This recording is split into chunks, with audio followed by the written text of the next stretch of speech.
जय हिंद दोस्तों, क्या हाल है। क्लास 10th में हूँ, बोर्ड एग्जाम बिल्कुल नजदीक है। आज मैं आपको सुपर एआई प्रश्न बताने वाला हूँ और ये सीरीज मैं यूट्यूब में पहली बार चला रहा हूँ।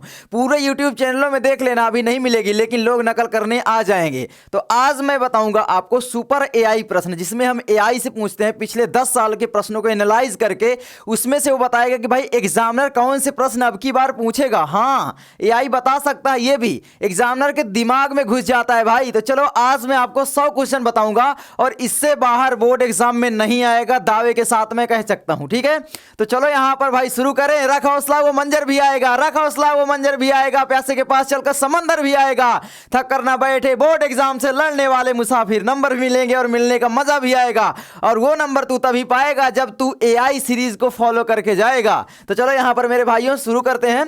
तो आप लोग यहां पर देख सकते हैं, सबसे पहला क्वेश्चन कहता है यहां पर, महिला आंचल के लेखक हैं। बताइए जल्दी से, महिला आंचल के लेखक कौन हो जाते हैं? आचार्य रामचंद्र शुक्ल या जयशंकर प्रसाद, फणीश्वर नाथ रेणु या फिर गुलाब राय। तो महिला आंचल के लेखक हो जाएंगे फणीश्वर नाथ रेणु। ये आपको याद रखना है, इनकी उपन्यास विधा की रचना है। ठीक है, चलो आगे बढ़ जाते हैं मेरे प्यारे भाइयों। दूसरा क्वेश्चन कहता है, आषाढ़ का एक दिन के लेखक हैं मोहन राकेश, जयप्रकाश भारती, रामकुमार वर्मा या भगवती चरण वर्मा। तो यहां पर आपका हो जाएगा मोहन राकेश जी। ठीक है, और यह इनकी नाटक विधा की रचना। ये आपको पता होगी कि मोहन राकेश नाटक के लिए बहुत ज्यादा फेमस है।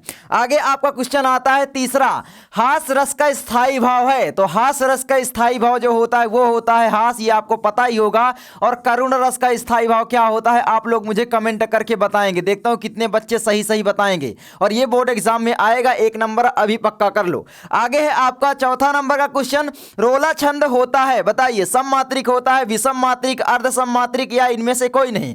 तो रोला छंद जो होता है वो होता है सममात्रिक छंद, और इसके प्रत्येक चरण में 24 मात्राएं होती हैं, ये आपको पता होगा। सोठा किस प्रकार का छंद है, मुझे आप लोग कमेंट करके बताएंगे। देखता हूं कितने बच्चे कमेंट करेंगे। आगे बढ़ते हैं मेरे प्यारे भाइयों। अगला क्वेश्चन आता है यहां पर, मेरी असफलताएं के लेखक हैं। कौन हो जाते हैं मेरी असफलताएं के लेखक? तो आपको पता होगा अमृत राय, ये तो नहीं होंगे। हरिवंश राय बच्चन नहीं होंगे। गुलाब राय, मुंशी प्रेमचंद। तो यहां पर आपका सही विकल्प हो जाएगा गुलाब राय।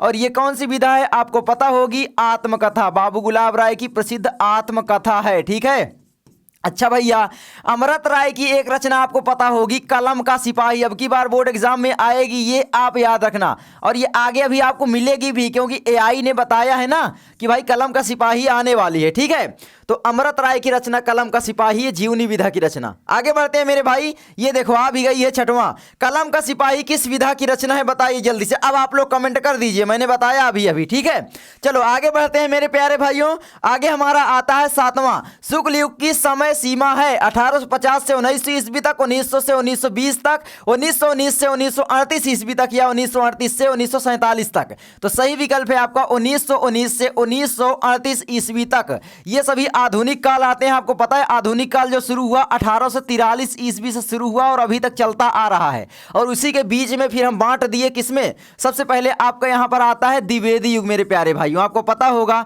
तो द्विवेदी युग की समय सीमा क्या है ये भी पूछ लेता है। तो ये बहुत सरल है, 1900 ईस्वी से क्या हो जाएगा, 1919 ईस्वी तक हो जाएगा। ठीक है, और 1919 से 1938 तक जो है वो शुक्ल युग चला, द्विवेदी युग के बाद आपको पता है। आगे बढ़ते हैं मेरे प्यारे भाइयों।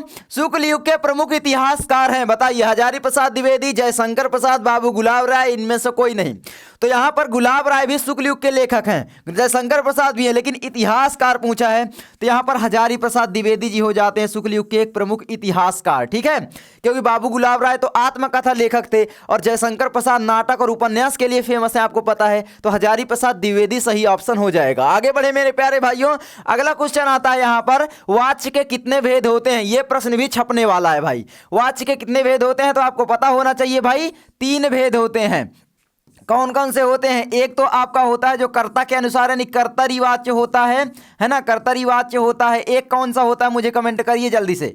कर्म वाच्य होता है, जिसमें क्रिया कर्म के अनुसार होती है। एक भाव वाच्य होता है, जिसमें भाव की प्रधानता होती है।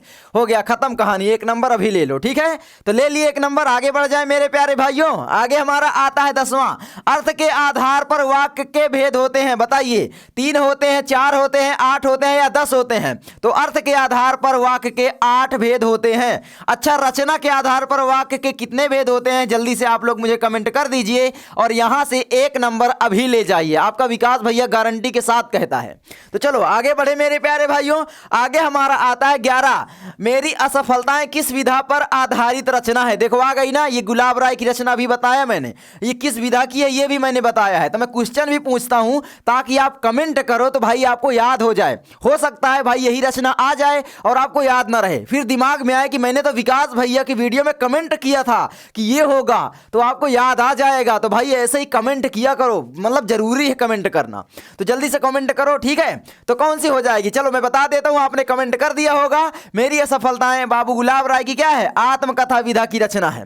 12 आपका कहानी 11 वर्ष का समय के लेखक हैं, बताइए कौन हो जाएंगे, भारतेंदु हरिश्चंद्र, पंडित प्रताप नारायण मिश्र या जयशंकर प्रसाद, आचार्य रामचंद्र शुक्ल। तो यहां पर आपको पता होगा भाई आचार्य रामचंद्र शुक्ल हो जाएंगे और यह इनकी प्रसिद्ध रचना है, ठीक है, याद रखना। आगे बढ़े मेरे प्यारे भाइयों। आगे हमारा क्या आता है, 13 क्वेश्चन है, भगवान तेरा भला करे अर्थ की दृष्टि से वाक्य होगा। आपको अर्थ के आधार पर बताना है कौन सा वाक्य होगा, इच्छावाचक होगा, विधानवाचक, आज्ञावाचक या प्रश्नवाचक। तो यहां पर क्या दर्शाया जा रहा है, भगवान तेरा भला करे, भाववाच्य है इसमें, लेकिन वाक्य जो होगा इच्छा दर्शाई जा रही है, तो इच्छावाचक हो जाएगा, अर्थ की दृष्टि से पूछ रहा है। अच्छा, वाच्य इसमें क्या होगा, मुझे आप लोग कमेंट करिए, अभी मैंने बताया भी, सुना आपने ध्यान से, तो जल्दी से बताओ वाच्य इसमें कौन सा होगा, मुझे कमेंट करके बताओ जल्दी। आगे बढ़े मेरे प्यारे भाइयों। कृति कंकाल की विधा है, बताइए कौन सी कृति कंकाल की विधा है, कहानी है, उपन्यास है, नाटक है या आत्मकथा है।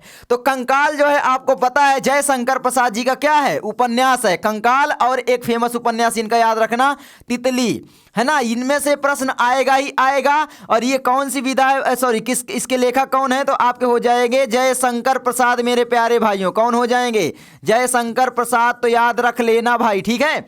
आगे बढ़े, स्क्रीनशॉट भी आप ले सकते हो, मैं हट जाता हूं बार बार, है ना। आगे आपका आता है 15 नंबर, और गारंटी के साथ कहता हूं आएगा ये 100 क्वेश्चन तैयार कर लेना बस, और बहुत ही जल्दी करवाऊंगा एग्जाम से एक दिन पहले भी ये वीडियो को देख के जा सकते हो भाई, ठीक है।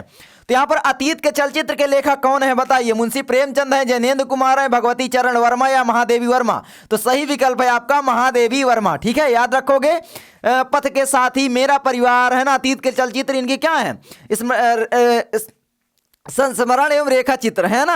आगे बढ़ जाते हैं। आगे हमारा आता है पंडित प्रताप नारायण मिश्र लेखक हैं, बताइए किसके हो जाते हैं, द्विवेदी युग के हैं, भारतेंदु युग के, शुक्ल युग के या फिर शुक्लोत्तर युग के। तो मैंने बार बार आपको बताया है भाई, आज याद कर लो कि भारतेंदु युग के हैं, ठीक है। पंडित प्रताप नारायण मिश्र हो गए, और सबसे इंपॉर्टेंट याद रखना भारतेंदु हरिश्चंद्र, भारतेंदु युग के लेखक, क्योंकि इसमें से अभी बहुत सारे क्वेश्चन बनेंगे, मैं आगे आपको बताऊंगा, ठीक है। तो और इनकी एक जो पत्रिका इन्होंने संपादित किया था, ब्राह्मण पत्रिका, क्या, ब्राह्मण पत्रिका, ये भी पूछी जाती है, तो याद कर सकते हो ना ब्राह्मण पत्रिका। आगे बढ़े, 12th में वैसे ये पूछे जाएगा 100%, अभी भी पूछा जा सकता है। आगे बढ़े मेरे भाई।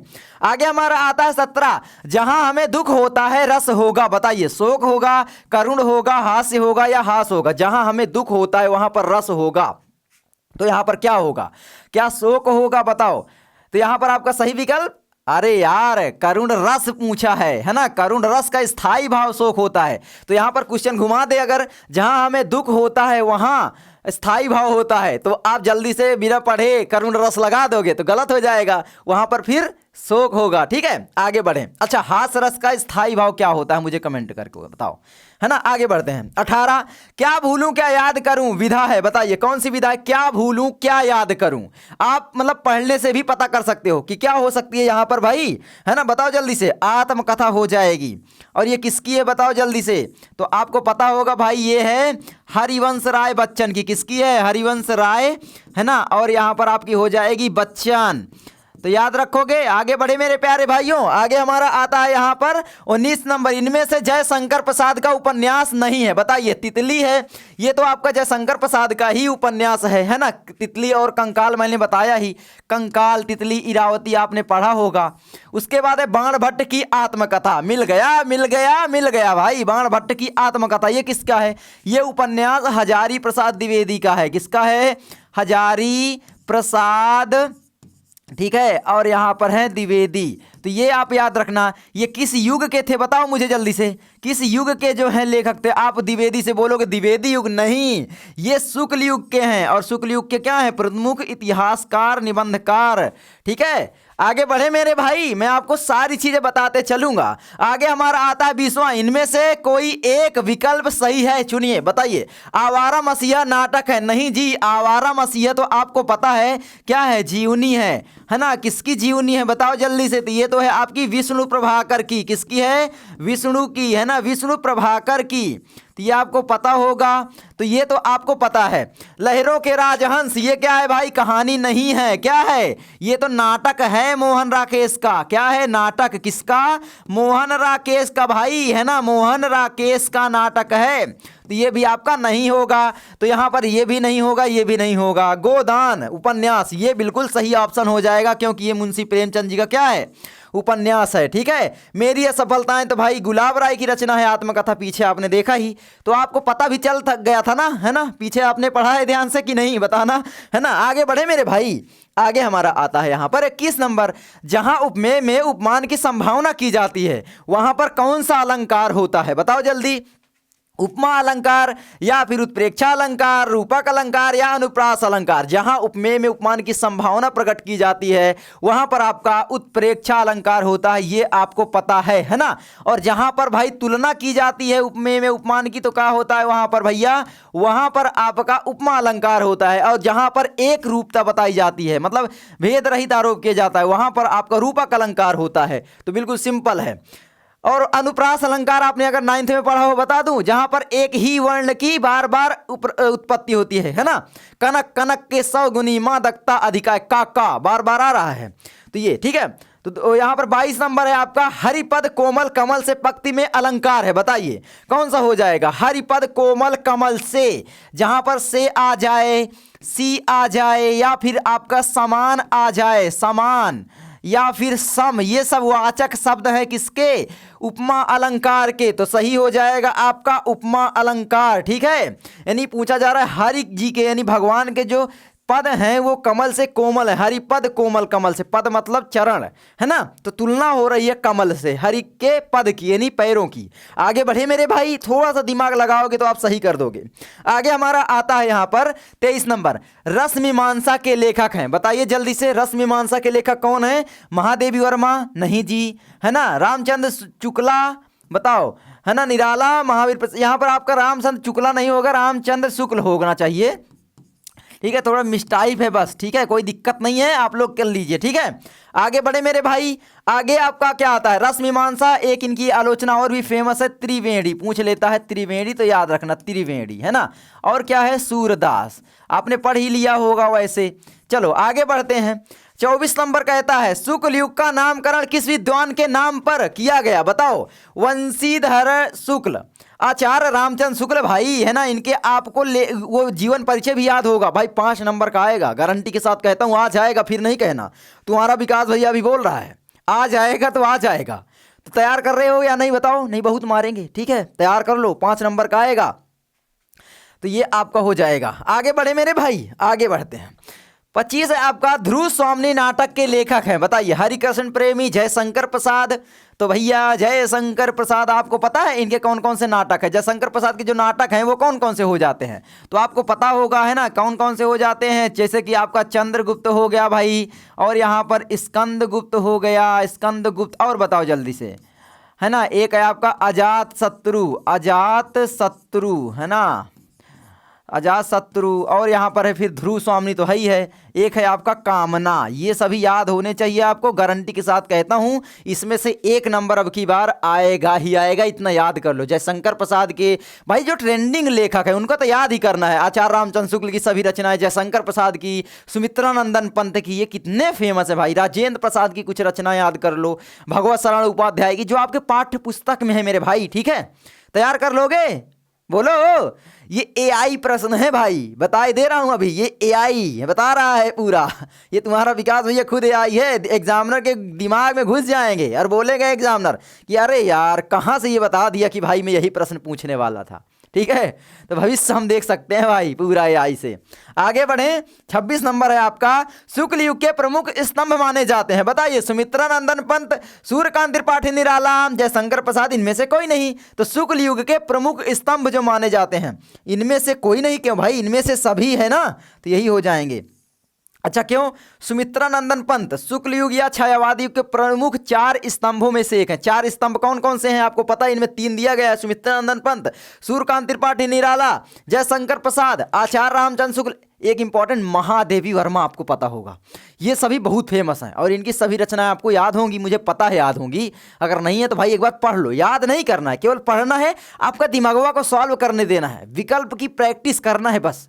बहुत सारे लोग रटवाते रहते हैं, रटवाते नहीं भाई, आपको केवल पढ़ना है, उसके बाद विकल्पों को सॉल्व करना है, आपका दिमाग खुद ही बताएगा कि भाई ये होगा ये होगा, है ना। आगे बढ़े मेरे भाई, आगे आता है मेरा 27 भाई क्वेश्चन, किन्नर के देश में किस विधा की रचना है? किन्नर के देश में, यानी कोई गया है किन्नरों के देश में, यानी यात्रा करके गया होगा, तो सिंपल है भाई, यात्रा वृत्तांत हो जाएगा। और आपको पता है ना, मैंने आपको बार बार बताया है, यात्रा के लिए ज्यादा फेमस कौन है? तो आपके सही हैं राहुल सांकृत्यायन जी, है ना। तो आपका हो जाएगा राहुल सांकृत्यायन, ये यात्रा के लिए बहुत फेमस है, सांकृत्यायन, है ना। तो ये चीज आप लोग देख लो। आगे बढ़े, हिमालय की पुकार के लेखक हैं, बताइए, मोहन राकेश, जयप्रकाश भारती, रामकुमार वर्मा या फिर भगवती चरण वर्मा? तो आपको पता हो गया होगा भाई, कौन हो जाएंगे? रामकुमार वर्मा, अरे जयप्रकाश भारती, है ना। पागलों, मजाक कर रहा हूं मेरे भाई, ठीक है, बहुत इंपॉर्टेंट है, सही बता रहा हूं। और आपका विकास भाई जानते हो ना, जो बताता है वो आता है ना। एग्जामिनर मतलब भाई सोचने में मजबूर हो जाता है, कुछ क्वेश्चन तो अपने से बना के देते हैं, एग्जामिनर वही पूछ लेता है, क्योंकि भाई इतने सालों का एक्सपीरियंस और साथ में एआई का इस्तेमाल अभी कोई नहीं कर रहा है पूरा। आप देख लो, किसी को आता ही नहीं भाई टेक्नोलॉजी वगैरह यूज करना।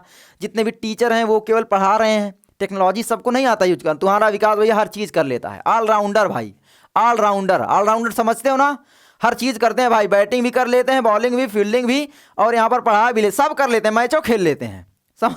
मतलब ये देखो, पूरा ये कंप्यूटर वगैरह सब कुछ मैंने अपने से बिल्ड किया है भाई, किसी दूसरे को नहीं बुलाया। लाइटिंग है, बोर्ड है, हर चीज़ आता है भाई अपन को, ठीक है। तो ये मैं कोई बड़ापन नहीं कर रहा हूँ, लेकिन मैंने बहुत कुछ जीवन में सीखा है और आप लोगों को भी वही सारी चीज़ें सिखाऊंगा, है ना। आगे बढ़ें, चलो आगे बढ़ते हैं। हिमालय की पुकार के लेखक जयप्रकाश भारती हो जाएंगे, कोई दिक्कत बोलोगे नहीं। अच्छा, रामकुमार वर्मा से मुझे याद आया, एक इनकी एक एकांकी है, कौन सी है बताओ, जल्दी से कमेंट करो यार। एकांकी, कौन सी एकांकी है इनकी, मुझे बताओ। आपको पता होगा यार, दीपदान कितनी फेमस है यार, ये पूछी ही जाती है बोर्ड एग्जाम में, ठीक है। आगे बढ़ें, चलो आगे बढ़ते हैं। मोहन राकेश के नाटक तो मैंने आपको बताया, ये भी बताऊंगा भी। आगे है आपका 29 तितली कृति की विधा है। मुझे आप लोग कमेंट करें, क्योंकि मैंने आपको पीछे बता दिया है और ये बोर्ड एग्जाम में छपेगा, ये भी बता देता हूं। तो जल्दी बताओ, तितली कृति की विधा कौन सी है? कमेंट करके मुझे जल्दी से बताओ, ठीक है। करोगे ना कमेंट, बताओ जल्दी, मैंने पीछे बताया है, अगर नहीं देखा तो पीछे वीडियो जाके देख लो। अरे यार, तितली क्या है? उपन्यास जयशंकर प्रसाद का, कंकाल भी तो है। अब नहीं बताऊंगा दोबारा, ठीक है, अभी आगे क्वेश्चन आएंगे। कमेंट किया करो ताकि आपको याद रहे, है ना। आगे आपका 30वां, डॉक्टर राजेंद्र प्रसाद लेखक है, बताइए। गांधी की देन के, हिंदी साहित्य का इतिहास के, इंद्रजाल के, हिंदी साहित्य विमर्श के? तो गांधी की देन के यहाँ पर सही विकल्प हो जाएगा। क्यों? क्योंकि भाई हिंदी साहित्य का इतिहास आचार्य रामचंद्र शुक्ल की है, इंद्रजाल, आकाशदीप, प्रतिध्वनि छाया, ये कहानियां जयशंकर प्रसाद की हैं, और हिंदी साहित्य विमर्श भगवत शरण उपाध्याय। तो आपका सही है ये वाला, ठीक है, खत्म कहानी। आगे बढ़ते हैं, आगे हमारा आता है 31, रीतिकालीन कवि हैं, बताइए। केदारनाथ भट्ट, जायसी, पद्माकर, कृष्णदास? तो आपको पता चल गया होगा भाई, पद्माकर हो जाएंगे, है ना, रीतिकाल के कवि। अच्छा, याद करने की ट्रिक बताऊं, देखो रीतिकाल में क्या है, बहुत सारे हैं, एक बार पढ़ लो बस, आपको याद ही हो जाएगा। जैसे आपके केशव बहुत फेमस है ना, अभी रचनाएं भी इनकी पूछी जाएंगी, देखना आगे क्या है। अरे यार केशव, ठीक है, तो इनकी रचनाएं भी बहुत फेमस हैं, तो ये भी याद रखना, केशव, है ना, बहुत फेमस हैं। आगे बढ़ते हैं, आगे आपका आता है 32 नंबर, छत्रसाल दशक के रचयिता हैं, बताइए। छत्रसाल दशक, मतिराम। मतिराम की रचना आपको पता होगा, ललित ललाम। क्या है? ललित ललाम, ललित, और एक है अरे इसी में है ललाम, ठीक है, ललाम अलग अलग नहीं है, ललित ललाम, है ना। और यहाँ पर भूषण, क्या 36 साल दशक के रचयिता भूषण हो जाएंगे, घनानंद या आर्योद। तो यहाँ पर आपका सही विकल्प हो जाएगा भाई भूषण। ठीक है। अच्छा, भूषण किस काव्यधारा के कवि थे, मुझे कमेंट करोगे। रीतिकाल में कितनी काव्यधाराएं थी बताओ। रीतिकाल में मैं यहाँ पर बताऊँ तो कितनी काव्यधाराएं थी। जैसे आपका रीतिकाल हुआ है ना 1643 से 1843 तक। कब 1643 से शुरू हुआ और 1843 तक चला ये जो रीतिकाल है। इसमें जो काव्यधाराएं थी, एक तो आपका हो जाता है रीति सिद्ध, है ना, रीति सिद्ध, और एक आपका आता है रीति मुक्त और रीतिबद्ध। तो रीतिबद्ध शाखा के अंतर्गत आते हैं भूषण, है ना। तो ये चीज याद रखोगे। आगे बढ़ें, कोई दिक्कत बोलोगे, नहीं दिक्कत भैया। अच्छा, घनानंद किस काव्यधारा कवि थे बताओ। घनानंद की रचना याद करने की मैंने आपको ट्रिक बताया है, अभी आगे बताऊंगा भी। ठीक है, आगे बढ़ते हैं। 33 से आपका तार सप्तक के संपादक हैं, बताइए। अज्ञे हो जाएंगे नरेंद्र शर्मा, भगवती प्रसाद मिश्र या केशव। तो तार सप्तक जो है वो अज्ञे जी ने प्रकाशित किया था। अज्ञे जी का पूरा नाम बोले तो सच्चिदानंद हीरानंद वात्स्यायन, आपको याद होगा। सच्चिदानंद, ये लिख लो, सच्चिदानंद हीरानंद वात्स्यायन। कॉपी पेन लेके तुम्हें बैठना है भाई, नोट कर लेना है पूरा। ठीक है। अच्छा, ये तार सप्तक बोलता है कि भाई प्रथम तार सप्तक या तार सप्तक कब प्रकाशित हुआ। तो ये एक याद रखना बस, 1943, बाकी मेरे ऊपर छोड़ दो। 1943 तुम्हें याद हो जाएगा, याद हो जाएगा मेरे भाई, किसी भी तरीके से याद कर लो। अपना देश का जो संविधान लागू हो 1950 में, तो भाई उसमें से 7 माइनस कर दो 1943। क्यों? क्योंकि तार सप्तक में 7 कवि थे। बस लो, याद हो गया ये भी, है ना। ट्रिक बता दिया मैंने। देखो थोड़ा सा क्या है, और ज्यादा पढ़ लेते हो तो आपका दिमाग ऑटोमेटिकली याद कर लेता है, इमेजिनेशन में, है ना। तो ये चीज़ है, आपको याद आएगा कि भाई गणतंत्रता दिवस, संविधान लागू 1950 में हमारा सब कुछ हुआ, हम आज़ाद हुए, जो भी सारी चीज़ें 1950 में मुख्य तिथि है। उसके बाद आपको पता चलेगा कि भाई तार में, तार मतलब 7 कवि थे, 7 कवि माइनस करना है तो प्रथम तार सप्तक निकल आएगा। अब प्रथम तार सप्तक निकले आएगा तो भैया सब में 8 जोड़ दो। 1943 से 1951, सॉरी 1943 से 1951 दूसरा तार सप्तक प्रकाशित होगा। तीसरा तार सप्तक कब प्रकाशित हुआ, तो 1951 में 8 जोड़ो, 1959 हो जाएगा मेरे भाई। चौथा कब प्रकाशित हुआ, अब आप लोगों को 20 जोड़ देना है। थोड़ा सा देखो जटिल तो नहीं रहेगा, अब बस इतना याद कर रहा हूं। 1979, लो खत्म कहानी। ठीक है, खत्म हो गया, टाटा बाय बाय। चलो आगे बढ़ते हैं। इसमें से 1 नंबर आपका पक्का है ना। ये जो मैंने बताया ये आपका 1 नंबर बिल्कुल पक्का है, मैं सही बता रहा हूं, सही बता रहा हूं, मतलब देख लेना ये ट्रिक, है ना, जैसे मैंने बताया है। आगे सुमित्रानंदन पंत की रचना है, बताइए। ज्ञानदीप, युगवाणी, प्रेम वाटिका। ये तो रसखान की है, प्रेम वाटिका नहीं होगी। क्षणदा महादेवी वर्मा का क्या है, निबंध है। ये निबंध है किसका भाई, महादेवी वर्मा का, है ना, महादेवी वर्मा जी का। मैं यहाँ पर वर्मा लिखे दे रहा हूँ बस, क्योंकि फेमस वर्मा जी ही हैं भाई, है ना। तो ये भी नहीं होगा। आधुनिक की मीरा कहा जाता है ना, आधुनिक काल की क्या, मीरा कहा जाता है महादेवी वर्मा को। ये भी आपको पता होगा ना, आधुनिक काल की मीरा महादेवी वर्मा को कहा जाता है, ये भी याद कर सकते हो। प्रेम वाटिका आपको पता है रसखान जी हैं, तो नहीं होगा। अरे यार आपको पता है युग से इनकी रचनाएं आती हैं भाई, युग वाणी हो गया, और इनकी रचनाएं बता देता हूँ। जैसे कि आपका हो गया युग पथ, है ना। और फेमस कौन सी है, एक चिदम्बरा है, चिदम्बरा, और एक है आपकी लोकायतन। ये बहुत फेमस हैं, इन्हीं में से पूछा जाता है, लोकायतन। ठीक है मेरे भाई, याद कर लोगे, लिख लो जल्दी से, नोट कर लो। आगे बढ़े मेरे भाई, तो आपका हो गया। आगे बढ़ते हैं। हमारा यहाँ पर 35, पीपर पात सरिस मंडोला में अलंकार है, बताओ। पीपल के पत्ते के जैसा मंडोला कौन सा अलंकार है, उत्प्रेक्षा, रूपक, उपमा, यमक। तो यहाँ पर आपका हो जाएगा, तुलना की जा रही है ना, पीपल के पत्ते से मन की तुलना की जा रही है। पीपल के पत्ते के जैसा मंडोला, थोड़ा दिमाग लगाओ भाई, थोड़ा सा सोचो, पढ़ाई कर रहे हो। तो यहाँ पर उपमा अलंकार। उसके बाद है अनुचर शब्द में प्रयुक्त उपसर्ग। अब आप लोग मुझे कमेंट करोगे, है ना। अनुचर क्या हो जाएगा मेरे भाई, आपका अनु और धन में आपका चर। ये देखो, ये उपसर्ग हुआ, ये प्रत्यय हुआ, तो पूरा हुआ अनुचर। तो यहाँ पर आपका हो जाएगा अनु। अच्छा, अनुचर में कौन सा प्रत्यय है, मुझे कमेंट करो जल्दी से। अभी बताया भी, बताओ। कमेंट इसीलिए करवाता हूं ताकि आपको याद रहे। आगे बढ़ते हैं। 37, साहित्य और कला रचना है। लाइक करने के लिए नहीं बोलेंगे, अपने फायदे के लिए, तुम्हारा जहां फायदा होगा वही बोलेंगे। भाई कमेंट करो, लाइक करना है, नहीं करना मत करो, कोई दिक्कत नहीं। सब्सक्राइब नहीं करना मत करो, लेकिन कमेंट करो भाई, तुम्हारा फायदा है, एग्जाम में क्वेश्चन आएंगे। ठीक है, तो यहां पर आपका है साहित्य और कला रचना है, बताइए। पद्मलाल पुन्नालाल बख्शी की, सुमित्रानंदन पंत की, भगवत शरण उपाध्याय की या जयप्रकाश भारती की। तो साहित्य और कला किसकी हो जाएगी रहेगी आपका भगवत शरण उपाध्याय जी की। ठीक है, याद रखोगे। आगे बढ़ते हैं, भगवत शरण उपाध्याय जी की। क्यों? क्योंकि इनकी रचनाएं मुझे याद हैं, है ना, तो मेरा दिमाग ऑटोमेटिकली बता रहा है कि भाई इनकी रचनाएं तो नहीं है, तो ये इनकी रचना भी मुझे याद है ना।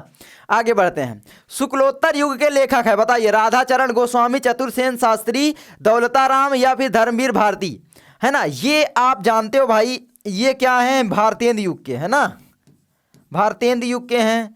तो यहाँ पर आपका सही विकल्प क्या हो जाएगा? शुक्लोत्तर युग पूछा, यानी आप कह सकते हो शुक्ल युग के बाद जो हैं भाई भारतेंद्र युग, द्विवेदी युग, तो उसके पहले वाला युग में आए हैं ये सभी, है ना। राधाचरण गोस्वामी ये भारतेंद्र युग के पहले के हैं। चतुर्सेन शास्त्री, दौलताराम, नाम से ही पता चल रहा होगा तुमको, थोड़ा बहुत पढ़ाई किए हो अगर। ठीक है, तो यहाँ पर सही विकल्प धर्मवीर भारती हो जाएगा, धर्मवीर भारती। ठीक है, जैसे जयप्रकाश भारती, है ना। तो ये सब आगे बढ़ते हैं मेरे भाई। आगे क्या आता है ना, आगे आपका, आगे तो नहीं निकल गए, हाँ ठीक है। आगे आपका है यहाँ पर 39 नंबर, प्रमोद शब्द का तत्सम रूप होगा यार, प्रमोद शब्द का तत्सम रूप प्रमोद होगा, है ना। तो बिल्कुल सिंपल है आपका यहाँ पर मेरे भाई, प्रमोद होगा। ये वाला प्रमोद याद रखना, ये प्रीमोद ये नहीं होगा, ये वाला पृथ्वी वाला। ठीक है, जैसे इसमें से पृथ्वी लिखते हो, पृथ्वी बहुत सारे लोग बोलते हैं, पृथ्वी नहीं बोलते, पृथ्वी, है ना, प्री बोलते हैं उसको, फिर ये होगा प्रमोद। ठीक है, प्रमोद। आगे बढ़ते हैं, 40 है आपका, जल का पर्यायवाची है, जल का नीर।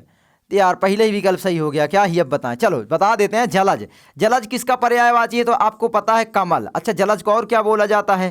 पंकज भी बोला जाता है, और यहाँ पर सरोज भी बोला जाता है ना। तो ये याद कर लोगे तो मतलब आपका नंबर पक्का हो जाएगा। उसके बाद है पय, पय जो बोला जाता है मेरे भाई, दूध को बोला जाता है ना, दूध को, और क्षीर भी बोला जाता है जिसमें से खीर बनती है। खत्म। अनिल, अनिल किसको बोला जाता है? मुझे आप कमेंट करो जल्दी, चलो बता देता हूँ। कमेंट अच्छा करो, पहले कर दिए, बताऊं, चलो बताते हैं। तो यहाँ पर आपका हवा को बोला जाता है, हवा को और क्या बोला जाता है? वायारी बोला जाता है, वायु बोला जाता है। लिख दूं क्या? बोलोगे भैया लिखे नहीं हो, चलो वायु। ठीक है, आगे बढ़े, स्क्रीनशॉट ले लो भाई, है ना। आगे बढ़ते हैं, फिर आगे हमारा आता है यहाँ पर भाई, है ना, 41, हंस पत्रिका के संपादक है। बताइए जल्दी से, हंस पत्रिका के संपादक कौन हो जाएंगे? 26 मिनट में 41 क्वेश्चन करवा दिए और बहुत सारी चीजें समझा दिए भाई। फास्ट वे में रिवीजन करवाना है, ये नहीं कि भाई 20 क्वेश्चन हम 2 घंटे में बताने लगे, है ना, ये हम नहीं। ठीक है, तो यहाँ पर आपका हो जाएगा 41। हंस पत्रिका के संपादक थे, बताइए। प्रेमचंद हो जाएंगे, गुलाब राय, इलाचंद्र जोशी, जयशंकर प्रसाद। तो हंस पत्रिका के संपादक हो जाएंगे मुंशी प्रेमचंद। ठीक है मेरे भाई, याद करोगे, याद कर लेना, बहुत इंपॉर्टेंट है मुंशी प्रेमचंद। इनके उपन्यास मुझे कमेंट करोगे, चलो बताओ जल्दी से, इनके उपन्यास कौन कौन से हो जाएंगे? बताओ मेरे भाई, बताओ, कमेंट करो यार मेरे भाई, है ना, कमेंट करो ना यार। मैं अच्छा एक बता देता हूँ, थोड़ा सा है ना फ्लो मिल जाए भैया। ठीक है भैया, लो गोदान बता दिया, बताओ। अच्छा अब मुझे बताओ इनके आगे जो भी हैं उपन्यास, कमेंट करो जल्दी। ठीक है, आगे बढ़ते हैं मेरे भाई। अच्छा, जयशंकर प्रसाद जी के जो नाटक हैं ये भी मुझे कमेंट करके बताना। ठीक है, मैंने पीछे बता भी दिया है ना।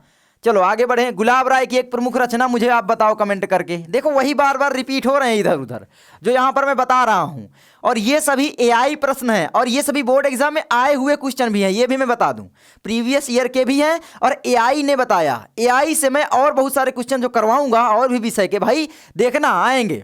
मैं भाई मैं सही बता रहा हूँ, आएंगे, फिर नहीं कहना। ठीक है, मैं सही बता रहा हूँ, झूठ नहीं बोलते भाई, आएंगे ना। बताओ आप खुद ही, आपको लग रहा होगा कि क्वेश्चन इंपॉर्टेंट तो है भाई, है ना। तो विकास भैया इंपॉर्टेंट तो है क्वेश्चन। आगे बढ़ते हैं, बताना जल्दी। ठीक है, 42, शुक्ल युग के प्रसिद्ध उपन्यासकार हैं। बताओ मेरे भाई, शुक्ल युग के प्रसिद्ध उपन्यासकार रांगे राघव, धर्मवीर भारती, भगवती चरण वर्मा, मन्नू भंडारी। देखो शुक्ल युग के पूछा है, धर्मवीर भारती, देखो यही क्वेश्चन पीछे आपको मिला है। कौन से युग के थे धर्मवीर भारती? देख लो भाई, है ना, कहाँ धर्मवीर भारती और पीछे थे क्या? तो यहीं पर कहीं थे। ये देखो शुक्लोत्तर युग के थे, शुक्ल युग का पूछा है, तो ये तो नहीं होंगे, है ना। तो ऐसे दिमाग लगाओ, एक साथ ये क्वेश्चन आए थे बोर्ड एग्जाम में, सोचो एक साथ आए थे। तो यहाँ पर क्या हो जाएगा? रांगे राघव ये भी प्रगतिवाद युग के हैं, प्रयोगवाद, तो ये भी नहीं होंगे। धर्मवीर भारती तो आपको पता ही चल गया नहीं होंगे, शुक्लोत्तर युग के हैं। शुक्लोत्तर युग के कौन से? प्रगतिवाद प्रयोगवाद यही युग हैं उनमें, है ना। तो उसके बाद भगवती चरण वर्मा, ये सही हो जाएंगे। ठीक है, ये बहुत क्वेश्चन आता है बोर्ड एग्जाम में। मन्नू भंडारी ये भी नहीं होंगे, ये भी प्रगतिवाद प्रयोगवाद शुक्लोत्तर युग के हैं। ठीक है, आगे बढ़ते हैं। आगे आता है आपका 43, नीड़ का निर्माण फिर किस विधा की रचना है? बताइए। कहानी है? नहीं जी। आत्मकथा है? हाँ जी। ठीक है, तो हो गया, आत्मकथा है। किसकी है बताओ मुझे कमेंट करके, कमेंट करो। अच्छा चलो मैं अब बता देता हूँ। ठीक है, कौन हो जाएंगे? हरिवंश राय बच्चन मेरे भाई। कौन हो जाएंगे? हरिवंश राय, है ना, बच्चन। याद करोगे, बच्चन। आगे बढ़े, चलो आगे बढ़ते हैं मेरे भाई, है ना। आपका 44 नंबर है, चेखव एक इंटरव्यू के लेखक हैं, बताइए। राजेंद्र यादव, रामविलास शर्मा, प्रभाकर माचवे, देवेंद्र सत्यार्थी। तो सही विकल्प आपका हो जाएगा राजेंद्र यादव, ठीक है, याद करोगे, ठीक है। आगे बढ़े, चलो आगे बढ़ते हैं। यहाँ पर कैमरा बंद हो जाएगा, थोड़ा बंद करके फिर चालू कर लें। होता क्या है कि मेरा कैमरा 30 मिनट तक ही चलता है, उसके बाद ऑटोमेटिकली बंद हो जाता है। एक बार चालू करके फिर बंद करना पड़ता है, बंद करके चालू करना पड़ता है। जैसे तुम्हारा दिमागवा 30 मिनट में बंद हो जाता है ना। फिर हमको आना पड़ता है, विकास भैया आते हैं, फिर बस दो ऐसे ऐसे बोलो भाई उठो उठो, तो तुम लोग उठ जाते हो, है ना। आगे बढ़े, चलो आगे बढ़ते हैं। ये मैंने बता दिया है। आगे मेरे भाई आता है 45 नंबर, ध्रुव स्वामिनी नाटक के रचनाकार हैं। मुझे आप लोग कमेंट करें क्योंकि मैंने पीछे आपको बताया है, ठीक है। चलो देखते हैं कितने लोग कमेंट करेंगे। देखो आप जब कमेंट करते हो ना तो ऐसे कमेंट किया करो कि भाई मैं देखूं तो आप पता चल जाएगा भाई 45 क्वेश्चन का कौन सा, 45 साथ में लिख दो। और फिर उसके बाद जो है लिखना है, जैसे कि मान लो जयशंकर प्रसाद है तो विकल्प नंबर लिख सकते हो सी, या फिर जयशंकर प्रसाद लिख दो, तो ऐसे लिख दो 45 सी, है ना। यहाँ पर तो मैंने बता दिया कि भाई कमेंट कैसे करना है, तो ये हो जाएंगे, ठीक है। आगे बढ़ते हैं। रीतिकाल की रचना है, बताइए रीतिकाल की रचना कौन सी है। रामचरितमानस, ये तो आपको पता है तुलसीदास की रचना है। और तुलसीदास जो हैं, अरे यार तुलसीदास की रचना है। ये तो हो जाएंगे आपकी फिर भक्ति काल, है ना। अच्छा भक्ति काल, अच्छा तुलसीदास किस काल भक्ति काल के कौन सी शाखा के कवि थे। एक तो कृष्ण भक्ति शाखा थे, एक राम भक्ति शाखा। तो यहाँ पर आप कहें राम के गुणगान करते थे तो राम भक्ति शाखा के कवि, और राम भक्ति शाखा के जितने भी आपके कवि थे वो सगुण भक्ति काल के कवि माने जाते हैं, ये भी आपको पता है। और कृष्ण भक्ति शाखा के जैसे सूरदास जो भी हैं, रसखान, ये सब निर्गुण भक्ति शाखा के कवि माने जाते थे, ठीक है। आगे बढ़ें। प्री प्रवास, प्री प्रवास तो आपको पता है वेरी इंपॉर्टेंट है। ये तो आपकी किसकी है, द्विवेदी युग की रचना है। अयोध्या सिंह उपाध्याय हरिऔध किस युग की है ये बता देता हूँ, द्विवेदी युग की है ना। क्यों, क्योंकि ये तो हरिऔध की रचना है। किसकी है, हरिऔध की। अच्छा हरिऔध की ये क्या है, हरिऔध, है ना। हरिऔध की ये क्या है, हरिऔध की ये क्या है, बताओ ये क्या है हरिऔध की। ये है आपका महाकाव्य। महाकाव्य कौन सा है भाई, खड़ी बोली का प्रथम महाकाव्य, क्योंकि पूछ लेता है ना। तो प्री प्रवास आपका क्या है ये भी बता देता हूँ, खड़ी बोली का, हिंदी खड़ी बोली का प्रथम महाकाव्य, ठीक है। बोली का प्रथम, है ना, प्रथम महाकाव्य, ये भी चीज़ आप याद कर लोगे। अभी स्क्रीनशॉट देने के लिए बोल दूंगा, ठीक है। थोड़ा राइटिंग नहीं बनती, जल्दी जल्दी लिखने में, बाकी देख लेना।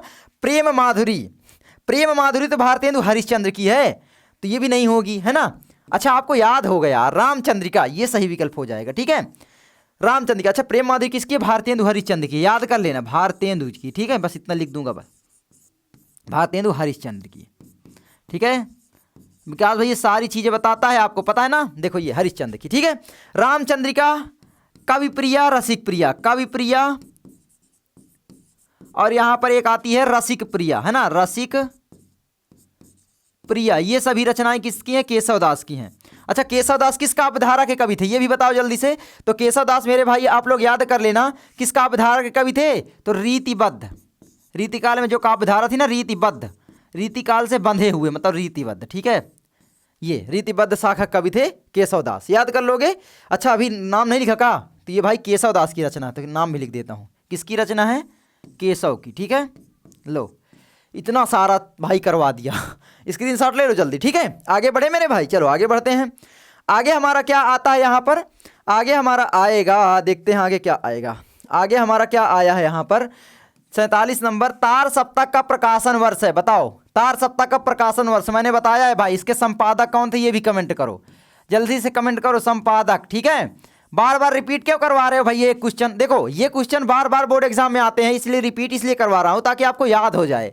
एक बार में बहुत सारे बच्चों को नहीं याद होता, आप कमेंट कर दोगे ना जीवन भर नहीं भूलेगा। मैंने बताया अभी ना याद करने की ट्रिक, क्या बताया, इसमें कुल मिलाकर के 7 कवि थे, फिर बता देता हूँ 7 कवि थे मेरे भाई। आपको पता है 1950 में हमारा देश आज़ाद हुआ, मतलब गणतंत्रता दिवस मनाया जाता है 26 जनवरी 1950 लागू हुआ जो भी, तो उसमें से आप 7 माइनस कर दो, 1950 से कितना हुआ 1943, तो हो गया आपका तार सप्ताह को 1943 में लागू हुआ। अब भैया दूसरा तार सप्ताह कब हुआ ये भी पूछ लेता है, 8 जोड़ दो इसमें, फिर 8 जोड़ दो, फिर 20 जोड़ दो, खत्म।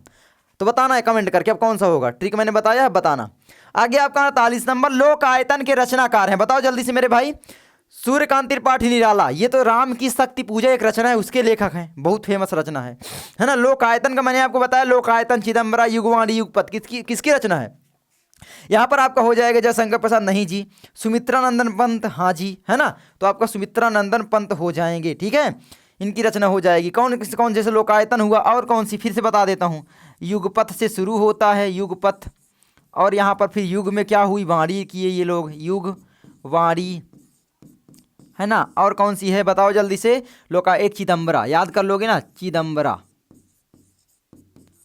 याद कर लेना, ठीक है। आगे बढ़ते हैं, आगे हमारा आता है मेरे भाई यहाँ पर 49 नंबर, बहुरी अकेला के रचनाकार हैं अशोक वाजपेयी, केदारनाथ सिंह, गजानंद माधव मुक्तिबोध या फिर नरेंद्र शर्मा, तो आपका सही विकल्प है अशोक वाजपेयी। आगे बढ़े, 50 से आपका रीतिकाल किस समयावधि में माना जाता है, सन 1600 से 1616, नहीं जी, है ना, मैंने आपको बताया है ना 1643 से शुरू हुआ है, तो 1643 कहाँ है ये, 1643 से 1843 ईस्वी तक, बिल्कुल सही है ना। अच्छा, 1843 तक हुआ, फिर 1843 ईस्वी से जो अब तक चल रहा है, ये क्या चल रहा है, आधुनिक काल चल रहा है। क्या चल रहा है मेरे भाई, आधुनिक काल चल रहा है, ऐसे कोई नहीं पढ़ाएगा, आधुनिक काल चल रहा है। और आधुनिक काल के अंतर्गत ही जैसे हमारे आते हैं, वो आते हैं शुक्ल युग, है ना, द्विवेदी युग, प्रगतिवाद, द्विवेदी युग, अच्छा एक युग और पहले मैं भूल गया, यहाँ पर भारतेंदु युग, है ना, क्या आते हैं, भारतेंदु युग,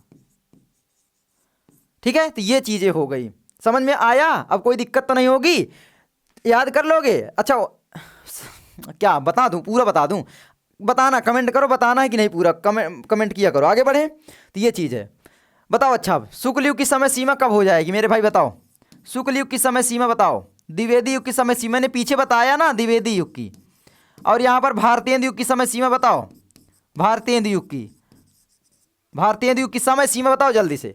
भारतेंदु युग देखो, आधुनिक काल जो शुरू हुआ 1843 से अब तक हुआ, उसी के अंतर्गत क्या भारतेंदु युग आता है, तो 1843 से 1900 ईस्वी तक भारतेंदु युग होगा, सिंपल सी बात है।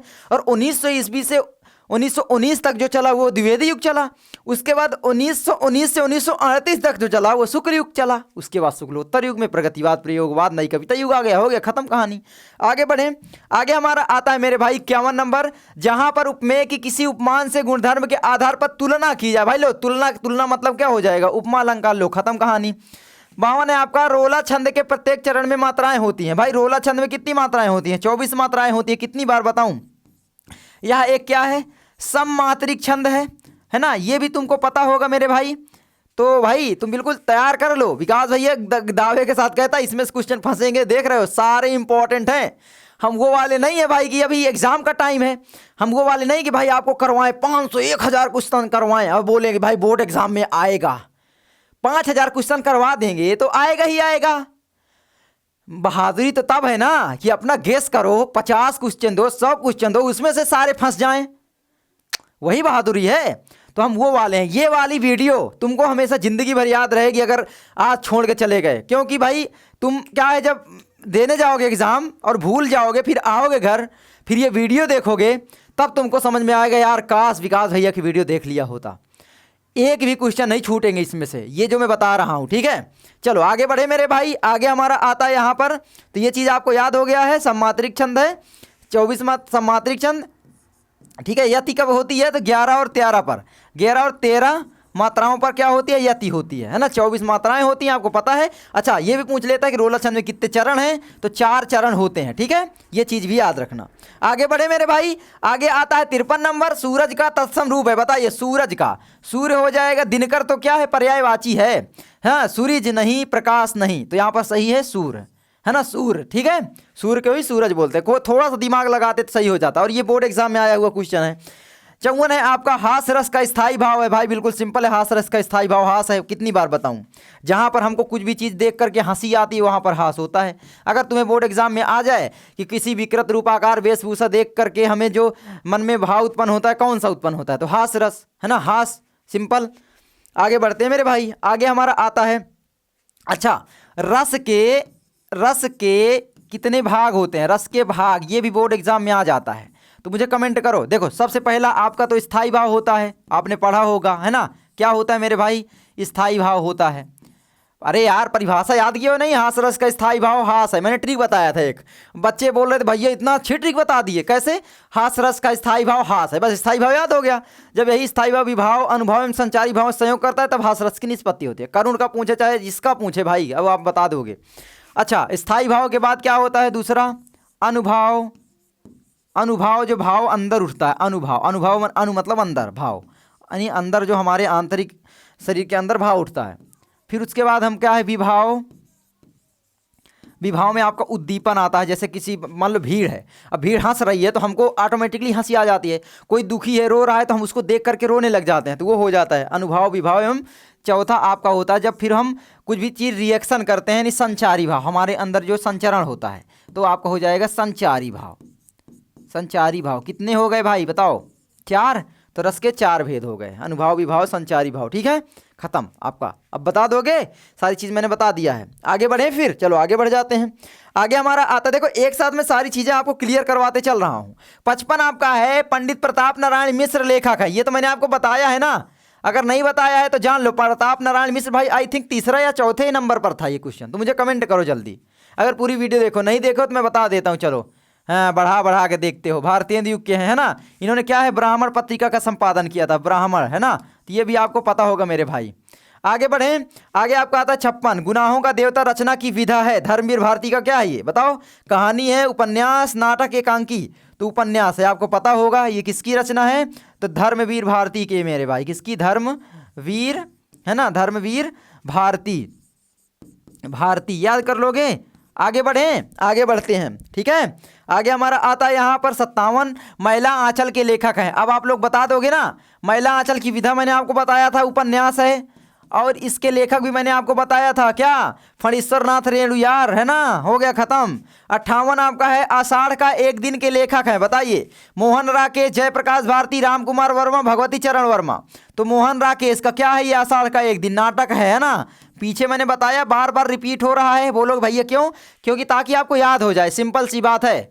एक ही बार इतनी बार रिपीट करवाएंगे, याद करवाने की भी जिम्मेदारी तुम्हारा विकास भैया लेके बैठा है। बताओ, याद तुमको करना है, लेके जिम्मेदारी हम बैठे हैं। फायदा हमारा कुछ नहीं है, फिर भी वीडियो लाइक नहीं करते हो। मत करो, करना नहीं है तुमको, ठीक है, मत करो, कोई दिक्कत नहीं है। अपने दोस्तों के पास भेज दो, कम से कम उनका भी बोर्ड एग्जाम में मतलब मदद कर दो थोड़ा, ठीक है, शेयर ओवर कर दो। आगे बढ़ें। जयप्रकाश भारती मैंने यार बता दिया। राम कुमार वर्मा की एक दीपदान एकांकी बहुत फेमस है, आपको पता है। आगे बढ़ते हैं। जयप्रकाश भारती की एक रचना अनंत आकाश, अभी आगे आएगी वैसे मुझे लगता है ना, आ जाएगी वैसे, क्योंकि इंपॉर्टेंट है। अनंत आकाश, है ना, ये भी बहुत फेमस है। ऐसे पढ़ा देंगे ना कि दिमागों में ठोस देंगे। आगे बढ़ें, आगे बढ़ते हैं। यहाँ पर 59 कलम का सिपाही की विधा है, बताओ।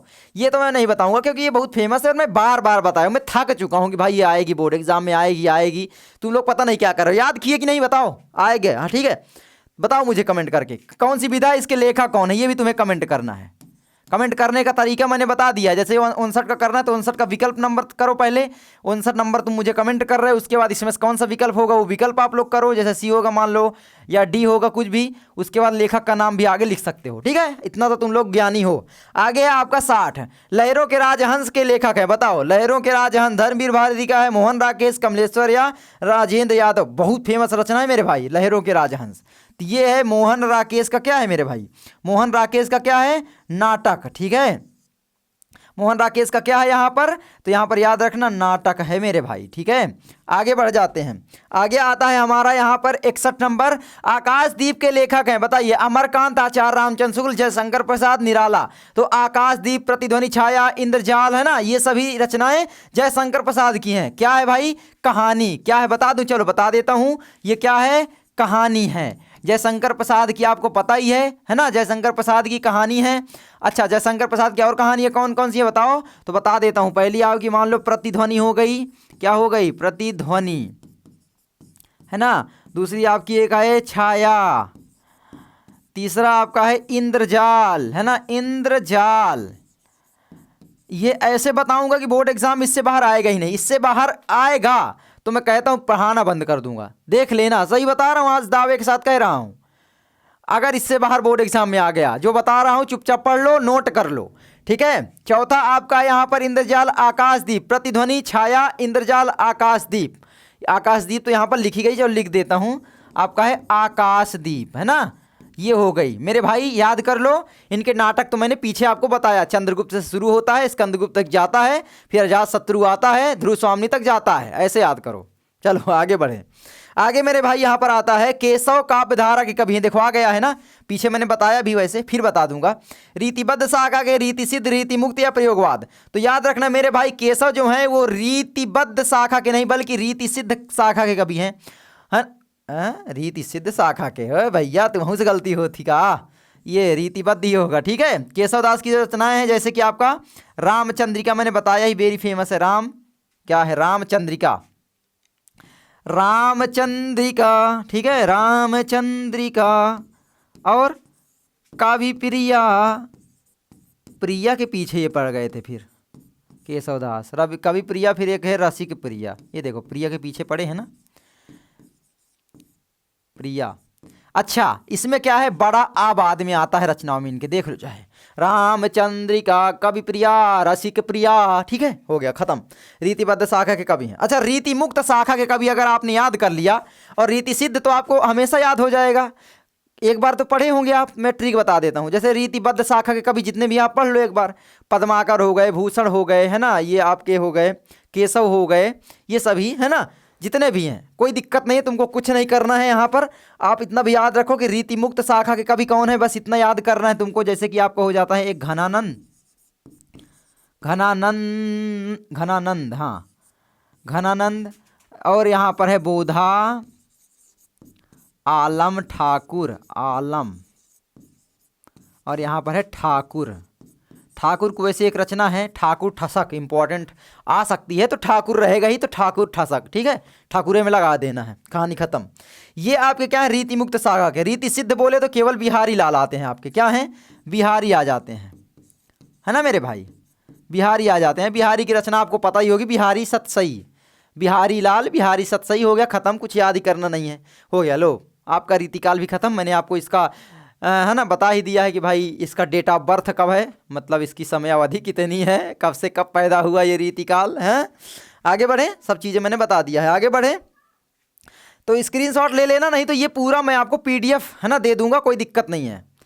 आगे बढ़ते हैं यहाँ पर 63 नंबर। आचार्य रामचंद्र शुक्ल एक हैं, बताओ क्या हैं, कवि हैं, उपन्यासकार हैं, आलोचक हैं, नाटक हैं, बताओ। आचार्य रामचंद्र शुक्ल एक हैं, बताओ क्या हैं, आचार्य रामचंद्र शुक्ल एक क्या हैं, आलोचक हैं। आलोचना के लिए बहुत ज़्यादा फेमस है, आपको पता है ना। इनकी आलोचना कौन सी है, रस मीमांसा, त्रिवेणी, सूरदास। तो रस मीमांसा तो पूछी गई थी बोर्ड एग्जाम में, आपको पता है ना, रस मीमांसा, है ना मेरे भाई, याद है आपको, बार बार रिपीट करवा रहा हूँ, वीडियो को देख लेना पूरा, 1 घंटे में आज आपका पूरा 20 नंबर पक्का हो गया, ठीक है, कोई दिक्कत नहीं। जितने भी बहुविकल्पी आएंगे बोर्ड एग्जाम में, गारंटी है आएगा। 64 है आपका, रामचंद्रिका के रचनाकार हैं, बताओ। केशवदास हैं, बिहारी लाल है, घनानंद, भूषण। तो रामचंद्रिका कवि प्रिया, रसिक प्रिया मैंने बताया ना, केशवदास की है। अब देखो ये रिपीट इसलिए हो रही हैं क्योंकि वेरी इंपॉर्टेंट है, मतलब आनी ही आनी है। जैसे रिपीट हो रही है वैसे बोर्ड एग्जाम में भी रिपीट होंगी। आगे आता है मेरे भाई 65, झूठा सच किस विधा की रचना है, बताओ। झूठा सच क्या है, यशपाल जी की रचना है, और यह कौन सी विधा है, बताओ। निबंध है, कहानी, उपन्यास या नाटक, बताओ। तो यहाँ पर आपका हो जाएगा उपन्यास, यशपाल का, कौन सा, यशपाल इसके लेखक हैं, ठीक है, यशपाल, ये भी याद कर लेना मेरे भाई, इसके लेखक कौन हो जाएंगे, यशपाल। आगे बढ़े, छठवां, निम्नलिखित कथनों में से कौन सा कथन सही है। अब आप लोगों को थोड़ा ध्यान से पढ़ना है। गुनाहों के देवता के रचनाकार है मुंशी प्रेमचंद हैं, बताओ सही है। गुनाहों के देवता के रचनाकार मुंशी प्रेमचंद हैं या उपन्यास हैं। तो ये उपन्यास किसका है, बताओ। धर्मवीर भारती का क्या है, कि ये इसके तो हैं आपके धर्मवीर भारती, कौन है, धर्मवीर। तो मैं भी इतना ही लिखूंगा, धर्मवीर भारती, आपको पता चल जाएगा। उपन्यास है तो ये नहीं होगा। भारतेंदु हरिश्चंद्र आलोचना साहित्य के जनक माने जाते हैं, नक्को। भारतेंदु हरिश्चंद्र हिंदी साहित्य के जनक माने जाते हैं। अगर यहाँ पर हो जाता हिंदी तब ये सही हो जाता, है ना। हिंदी साहित्य के जनक कौन माने जाते हैं, तो यहाँ पर भारतेंदु हरिश्चंद्र। यहाँ से एक क्वेश्चन आ गया आपका, बन भी सकता है बोर्ड एग्जाम में, 4 विकल्प दे देगा। गेहूं और गुलाब निबंध के लेखक राम वृक्ष बेनीपुरी हैं, बिल्कुल सही। ईर्ष्या तू न गई मेरे मन से निबंध के लेखक जयप्रकाश, कितना सरल आया है। ईर्ष्या तू न गई मेरे मन से आपका चैप्टर ही है ना। ये किसका है बताओ भाई, ये तो आपके रामधारी सिंह दिनकर जी हैं, है ना। कौन है, दिनकर जी हो जाते हैं भाई। चलो कहानी खत्म, थोड़ा सा सोचो, है ना। आगे बढ़ते हैं। आगे हमारा यहाँ पर 67 पंचांग दर्शन के रचनाकार हैं, बताओ जल्दी से। पंचांग दर्शन के मथुरानाथ शुक्ल और यहाँ पर लल्लू लाल, सदल मिश्र, इंसाल्लाह खां। इंसाल्लाह खां की आपको एक पता है ना, केवल एक ही रचना पूछी जाती है, वो है रानी केतकी की कहानी। क्या है? रानी केतकी की कहानी, केतकी है ना की कहानी। ठीक है, तो ये आपका वेरी फेमस है। चलो उसके बाद हमारा सदल मिश्र की रचना, मुझे कमेंट करना, एक ही रचना है इनका, और लल्लू लाल की। ठीक है, यहाँ पर आपका सही विकल्प है मथुरानाथ शुक्ल। ठीक है, खत्म कहानी आपका मेरे भाई। कोई दिक्कत बोलोगे? नहीं दिक्कत भैया। 68 है आपका यहाँ पर रानी केतकी की कहानी के लेखक, आ इन गया ऊपर वही का।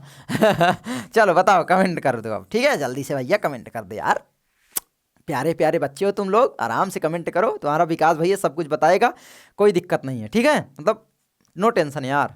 इस वीडियो के बाद बहुविकल्पी की कोई वीडियो मत देखना, ख़त्म कहानी। मैं भी लेकर के आऊँगा अभी, और क्या करे भाई। हाँ, पेट है, बीबी हैं, बच्चे हैं, अभी नहीं है, मजाक कर रहे हैं। ठीक है, जब होंगे तुमको पता चल जाएगा। आगे बढ़ें, आगे बढ़ते हैं। हो गया ये बताओगे? चलो बता देना। ठीक है, आगे बढ़ते हैं। आगे आपका आता है 69 सारंगधर रचनाकार हैं, बताओ। परमाल रासो, हमीर रासो, खुमाण रासो, बीसल देव रासो। तो यहाँ पर है आपका हमीर रासो। ठीक है, आगे आगे आपका इंदुमती किस विधा की रचना है? इंदुमती जो है नाटक है, उपन्यास, निबंध या कहानी? तो आपका हो जाएगा कहानी। अच्छा, इंदुमती क्या है भाई? इंदुमती के लेखक भी पूछ लेता है। हिंदी की प्रथम कहानी है, ये भी पूछ लेता है कि हिंदी की प्रथम कहानी है, तो भी इंदुमती होगी। क्या है? हिंदी की प्रथम कहानी है ना, क्या है? प्रथम कहानी। ठीक है मेरे भाई, ये भी आप लोग याद रख लेना, हिंदी की प्रथम कहानी। इसके लेखक कौन हो जाएंगे हिंदी की प्रथम कहानी इंदुमती के? तो वो भी आप लोग याद रख लेना, किशोरी लाल गोस्वामी। कौन हो जाएंगे? किशोरी लाल। ठीक है, किशोरी लाल गोस्वामी मेरे भाई, याद कर लेना। ठीक है, बहुत इम्पॉर्टेंट है। आगे बढ़ जाएं, आगे बढ़ जाते हैं। आगे हमारा आता है 71 छायावाद युग की प्रमुख प्रवृत्ति कौन सी है? बताओ। कुंठा और निराशा के स्वर, श्रृंगार और प्रेम वेदना, नारी के प्रति परिवर्तित दृष्टिकोण, उपयुक्त सभी। बताओ छायावाद युग की प्रमुख प्रवृत्तियां कौन सी हैं? तो यहाँ पर भाई इसमें तो सभी हैं। खत्म, टाटा बाय बाय। आगे अच्छा, एक रचना इसमें से आती है रीति ग्रंथों का निर्माण। ये रीति काल की विशेषता बहुत इंपॉर्टेंट है। क्या है? रीति। ठीक है, क्या है? रीति ग्रंथों का निर्माण, रीति ग्रंथों का निर्माण, ग्रंथों का निर्माण। ठीक है मेरे भाई, ये रचना मतलब रचना नहीं, ये आपकी विशेषता रीतिकाल की है, और ये पूछी जाती है तो बता दिया मैंने, यही आएगी। ठीक है, विकल्प में समझ लेना, रीतिकाल में अगर आएगी कि भाई इनमें से कौन सी विशेषता रीतिकाल की है, इसको बदल दे तो क्या करोगे? तो ये मैंने साथ में एक पॉइंट के रूप में आपको बता दिया। रीतिकाल से आपको समझ भी आएगा, रीति ग्रंथों का निर्माण जो हुआ वो रीतिकाल में हुआ, सिंपल। 72 है आपका निम्नलिखित में से शुक्लोत्तर युग के लेखक कौन है? बताओ। वासुदेव शरण अग्रवाल, प्रताप नारायण मिश्र। प्रताप नारायण मिश्र तो आपको पता है भाई भारतीय युग के हैं, तो ये नहीं होंगे। किशोरी लाल गोस्वामी भाई हिंदी की प्रथम कहानी है, भारतीय युग के पहले के ये हैं ना, तो ये भी नहीं होगी। श्याम सुंदर दास शुक्ल युग के हैं, ये भी नहीं होंगे। क्यों? क्योंकि भाई ये शुक्ल युग के हैं ना, श्याम सुंदर दास क्या हैं? शुक्ल युग के हैं। अच्छा, यहाँ पर पूछा है शुक्लोत्तर युग, तो शुक्लोत्तर युग यहाँ पर मेरे भाई हो जाएगा वासुदेव शरण अग्रवाल जी। अभी 12th में जब आप जाओगे इनकी एक चैप्टर पढ़ोगे, क्या? राष्ट्र का स्वरूप। क्या पढ़ोगे? राष्ट्र का स्वरूप। अभी बताए दे रहा हूँ, क्योंकि इसमें से आपका 10 नंबर बनता है। ले लो अभी 10 नंबर, जब 12th में पहुँचोगे। भविष्य भी बता दिया आपको, ये वीडियो याद करना कभी। ठीक है, जब अभी मतलब जब 12th में तुम लोग जाओगे। आगे बढ़ते। अच्छा हाँ, वैसे मैं 12th भी पढ़ाता हूँ, आपको पता है। तो 12th अभी 10th पूरा पढ़ना है, तो भाई आप लोग पंकज भाई हमारे पंकज स्टडी सेंटर, उसमें मैं आपको पूरी 10th हिंदी अब की बार ऐसे ही पढ़ाने वाला हूँ, मज़े आएंगे। तो अपने भाई बहनों को सबको बता सकते हो, है ना। पंकज स्टडी सेंटर में आपको प्रीवियस ईयर के सभी सेट पेपर मिल जाएंगे, सब कुछ मिल जाएगा। ठीक है, और 12th आप चाहते हो तो भाई फिर आप लोग 12th मुझे ज्वाइन कर लो, है ना। आप मुझे जानते ही होगे भाई, आपके लर्न मंत्रा वाले विकास भैया, बहुत लोग जानते थे, अभी तो भूल गए हैं, लेकिन कोई दिक्कत नहीं है। अब की बार हम पंकज भाई हम सोचे हैं कि भाई यूपी के बच्चों को घर घर में पढ़ाएंगे। ठीक है, चलो आगे बढ़ते हैं, कोई दिक्कत नहीं है मेरे भाई। आगे बढ़ते हैं। आगे हमारा आता है 73 नंबर साकेत किस युग की रचना है? वैसे मैं आपको बता दूं 12th में पढ़ाता हूं अपने वाले चैनल में, और 10th जो है मैं पढ़ाने लगा हूं अपने पंकज भाई के चैनल में। ठीक है, तो ये चीज़ आपको पता होगी। तो यहाँ पर आपका आ जाता साकेत किस युग की रचना है? साकेत जो है अगर आप 12th में हो तो आप लर्ण मंत्र में चले जाओ, वहां पर मैं आपको पढ़ाऊंगा। साकेत किस युग की रचना है? तो साकेत जो है वो हो जाएगी आपकी भारतेंदु युग, द्विवेदी युग, प्रगतिवाद युग, क्षयवाद युग। तो साकेत जो हो जाती है ये मैथिली शरण गुप्त जी का क्या है मेरे भाई? महाकाव्य है। क्या है? महाकाव्य है ना, आपको पता है। और साकेत मैथिली शरण गुप्त का महाकाव्य है, तो ये किस युग की रचना है? मैथिली शरण गुप्त जो है वो द्विवेदी युग के थे, तो यहाँ पर भैया हो जाएंगे द्विवेदी युग। कहाँ गया द्विवेदी युग बताओ? ये खत्म कहानी, ठीक है। अच्छा, मैथिली शरण गुप्त की और भी रचनाएं मैं आपको बता देता हूं, है ना। अच्छा हाँ, लेखक का नाम तो मैंने लिखा नहीं, तो यहां पर लिख देता हूं मैथिली शरण गुप्त, ठीक है। कौन हो जाएंगे? मैथिली शरण गुप्त, ठीक है। अच्छा, इनकी रचनाएं और कौन कौन सी हो जाती हैं बताओ जल्दी से। जैसे कि यहाँ पर हो जाएगा आपका यशोधरा, क्या हो जाएगा? यशोधरा, है ना। दूसरा आपका भारत भारती, क्या हो जाएगा? भारत भारती। तीसरा आप याद रखना द्वापर, ठीक है मेरे भाई। अरे द्वापर, बस खत्म। लो स्क्रीनशॉट ले लो जल्दी। स्क्रीनशॉट मत लिया करो, मैं सही बताऊं तो तुम लोग थोड़ा लिख लिया करो, ठीक है। आगे आषाढ़ का एक दिन के लेखक है। अब ये कमेंट करो आग लो, क्योंकि मैं भाई बार बार इसको बताया, अब नहीं बताऊंगा, मैं थक गया हूं भाई, ये रचना इतनी बार आ रही है। आगे बढ़ते हैं, ये बहुत इंपॉर्टेंट है। 2026 में 27 28 जब भी एग्जाम दोगे आती ही आती है। आगे बढ़ते हैं, आगे आपका आता है 75 भारत दुर्दशा। अच्छा, इसका कमेंट करो जल्दी यार, ठीक है। बोलो ऐसे कि 74 का कौन सा विकल्प होगा बताओ? ए होगा, बी होगा, सी होगा, ऐसे लिख दो ना जल्दी। 74 का ए होगा या 74 का बी, सी, बताओ जल्दी लिखो, है ना। और इसके लेखक भी मुझे लिख के बताना। अरे लेखक ही पूछा है भाई, है ना। ये कौन सी विधा है वो भी मुझे बताना, ठीक है, जब कमेंट करोगे। आगे बढ़ते हैं। यहाँ पर भारत दुर्दशा किस विधा की रचना है बताओ? भारत दुर्दशा क्या है? नाटक, आत्मकथा, एकांकी, रेखा चित्र। तो यहाँ पर सही विकल्प हो जाएगा नाटक।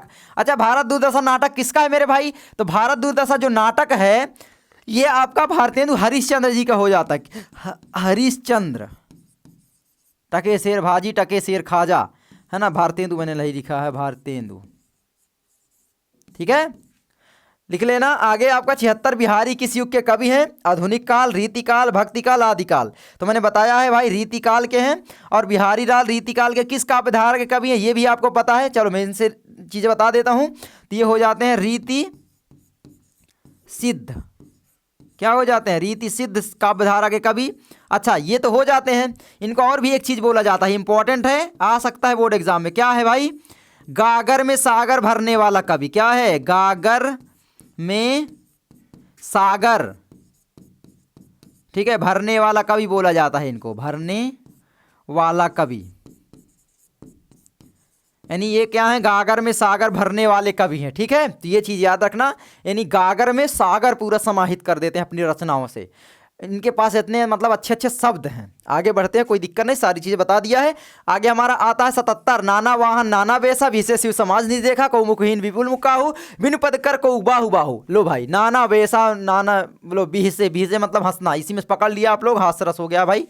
हाँ, हास्यरस हो गया, ठीक है, कोई दिक्कत बोलोगे नहीं। 78 है आपका यहीं कहीं पर बिखर गई वह भग्न विजय माला सी। लो भाई, सी आ गया है, उपमा अलंकार हो गया, मैंने आपको बताया है। अब जल्दी जल्दी बताऊंगा, ठीक है।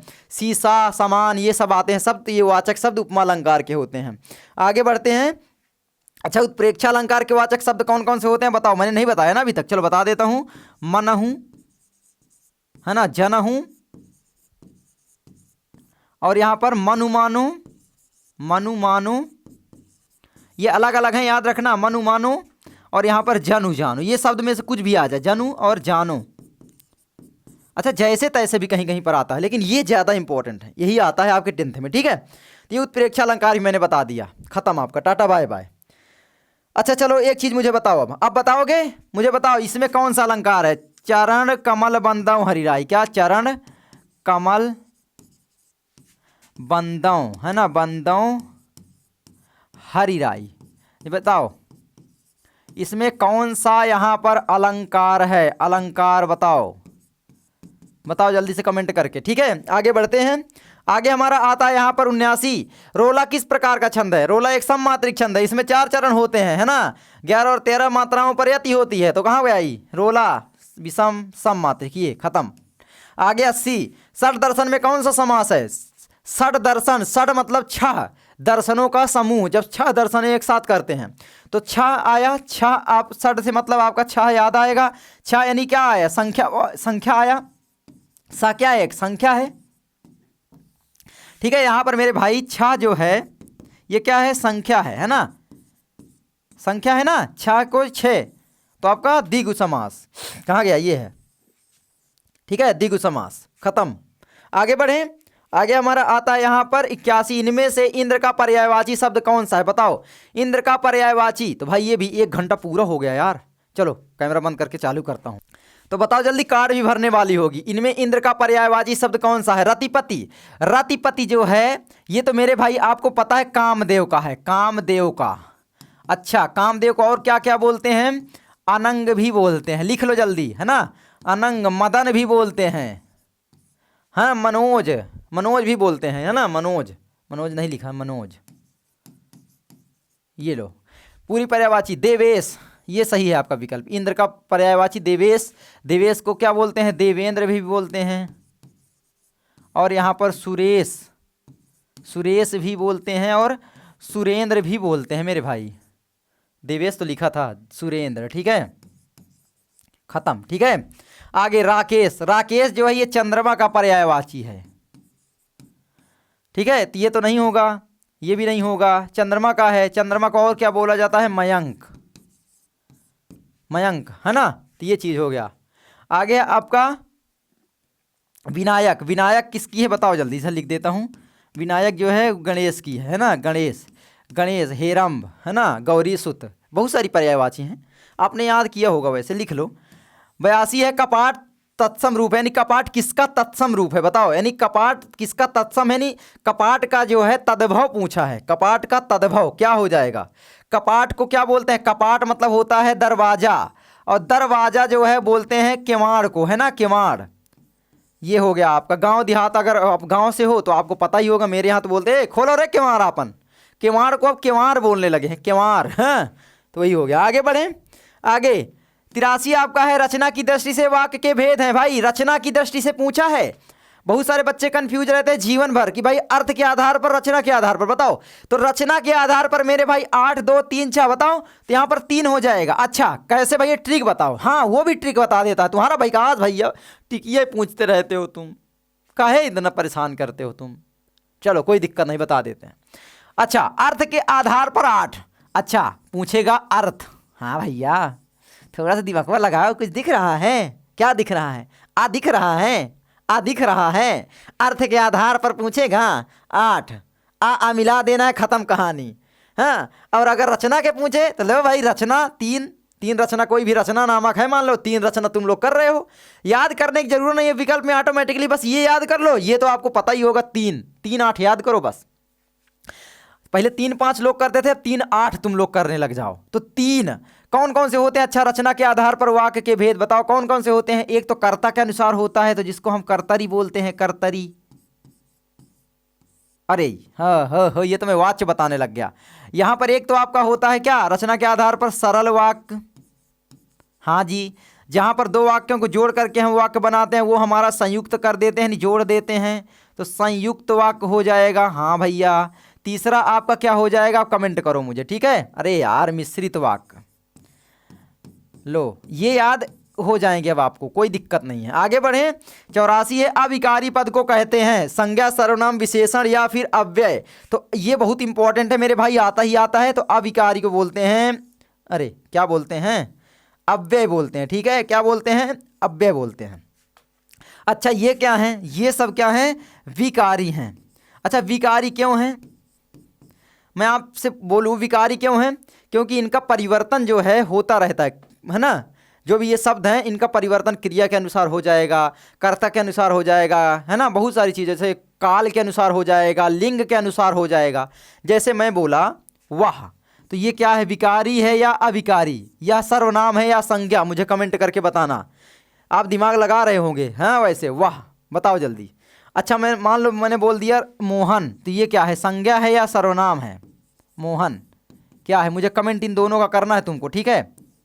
लो आगे बढ़े, मैं देखता हूँ कौन कौन वीडियो पूरा देखता है। आगे हमारा आता है यहाँ पर 85। इनमें कामदेव का पर्यायवाची शब्द कौन सा है? बताओ कामदेव का पर्यायवाची शब्द कौन सा हो जाएगा मेरे भाई? कामदेव का मैंने अभी आपको बताया है देवेंद्र, ये तो इंद्र का है, नहीं होगा। मनोज, ये देखो आ गया ना, मैंने जो बताया। राकेश ये तो चंद्रमा का है, विनायक आपका गणेश का है। अगर आपको ये पता होता तो कर लेते। और ये चारों पर्यायवाची बहुत इंपॉर्टेंट हैं, याद रहना चाहिए आपको। आगे आपका 86, भवानी विलास के कवि हैं बताओ। मैंने आपको एक ट्रिक बताया था वैसे, गिलास, देव गिलास। आप जब अपनी मम्मी से बोलते हो या किसी से बोलते हो, गिलास मांगते हो गाँव में, तो कैसे बोलते हो? ओ बहनी हमको गिलास देव, गिलास देव, गिलास देव। गिलास से आपको तुमको समझ में आ रहा है? विलास मिल रहा है, लास, विलास, गिलास और देव, लेव देव, भाई ये देव हैं। हाँ हो गया, खत्म आपका, ठीक है, कोई बीत नहीं। और यहां पर भूषण की रचनाओं का याद करने का भाई ट्रिक है, बावनी आता है। ये बावनी के पीछे पड़े थे। एक रचना इनकी थोड़ा सा मतलब छत्रसाल दशक, ये पूछी भी जाती है, छत्रसाल दशक, छत्रसाल दशक बस तुमको याद करना पड़ेगा वैसे, है ना। नहीं तो फिर बावनी अगर आए तो समझ जाना, शिवा बावनी, कुछ भी बावनी आए, 3-4 रचनाएं हैं, मैं याद भी नहीं किया क्योंकि भाई बावनी आएगा ही उसमें, खत्म। हम पता चल रहे हैं भाई भूषण का। अच्छा भूषण कौन थे? रीतिकाल के वीर रस के कवि, आपको पता है ना, वीर रस के कवि थे, के कवि। अच्छा भूषण किस काव्यधारक कवि थे ये भी तुमको पता होगा। केशवदास, भूषण और मतीराम, ये तीनों क्या हैं? चलो ये आप लोग देखना। केशव, मैं यहाँ पर ऐसे ट्रिक लगा देता हूँ, थोड़ा सा याद हो जाएगा तुमको। देखो ये केशव है ना, और यहाँ पर भूषण और मतीराम, यही कलर से लिख दूँ यहाँ पर। ये किस काव्यधारक कवि हैं? तो ये हैं आपके रीतिबद्ध, ठीक है, ये भी आप याद रख लेना, है ना। मतीराम की एक रचना तुमको पता होगी, ललित ललाम, बहुत फेमस है। ललित पीछे वैसे आई है, बार बार याद करवा रहा हूँ ताकि याद हो जाए, क्योंकि गारंटी भी लिया हूँ ना याद करवाने का तुमको। आगे बढ़े मेरे भाई, ये आप लोग स्क्रीनशॉट ले लो, बाकी इसका पीडीएफ आप लोग चाहते हैं तो पंकज स्टडी सेंटर में आपको मिल जाए, कोई दिक्कत नहीं है। आगे बढ़ते हैं। आगे हमारा आता है मेरे भाई यहाँ पर 87, रोला छंद में कुल कितने चरण होते हैं? पंकज स्टडी सेंटर में मिल जाए। कहाँ भाई? एप्लीकेशन में, प्ले स्टोर से डाउनलोड करो जाओ, ठीक है, वहां पर आपको मिल जाएगा ये पूरा पीडीएफ। कोई दिक्कत बोलोगे? नहीं दिक्कत। तो रोला छंद में कुल कितने चरण होते हैं बताओ? रोला छंद में कुल कितने चरण होते हैं? तो रोला छंद में कुल कितने चरण होते हैं? मैंने बार बार बताया है, 4 चरण। और यह क्या है? सममात्रिक छंद।